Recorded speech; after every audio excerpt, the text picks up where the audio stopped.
Mother Baloyi Chiwenga decide kuita zvinhu zvese clear vati ivo havana ministry uye havagoni kuramba vachingobvunziwa nezviri kuitika zvematongerwo enyika. Izvi zvauya mushure mekunge pauya munhu pacomment yavo yavakanyora kuti the Sistine Chapel vari kuVatican City.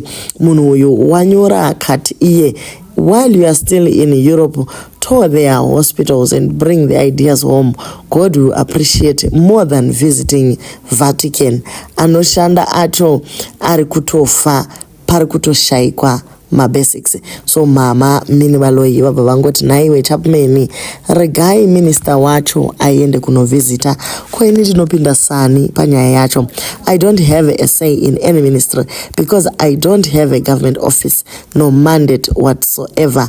I'm just a wife to my husband, period. So mama vari kuti ivo vangoriwo mudzimai wemukuru wenyika, havana ministry yavainayo. Zvino havachabvumidzwi here kuenda out nemurume wavo chero vachienda havo kurufu rwapopu vanga varipo ava.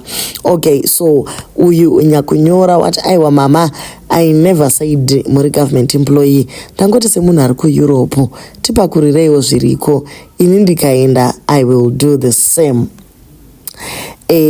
Zviri kunyanyisa kuitika zvokuti munhu watozoona kuti taramba tongorova mashotsi kumunhu asiriye. Manetizens atobvunza kuti kunai mimi madi kuzoendera kuEurope kwacho munoona mega kuti ari seiko mahospital. They mango understand kuti Minnie is just a citizen sewewo. Besides, chero akazviona anozodii nazvo.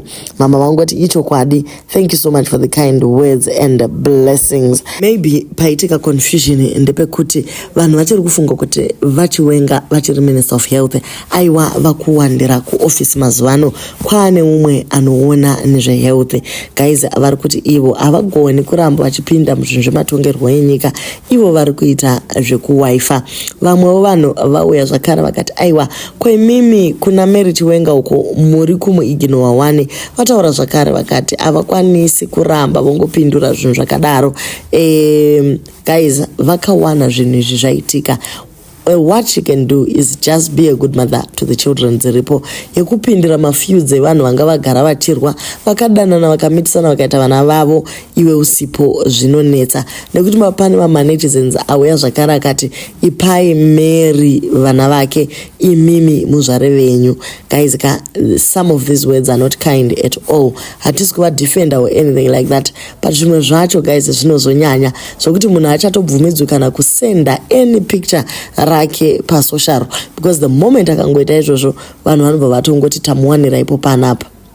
Ndosaka vamwe vakawanda vachiti chero vari pamaposition makuru iwayo vanobva vati havadi kuvhura machannels ekuti vanhu vagone kutaura navo, because people tend to take advantage of people's kindness. Kana vakauyawo vakatandara navo pasocial media vanenge votoitiwa kunge fuza. Aiwa guys, ngatirege kudaro. To leave your comments on what you think.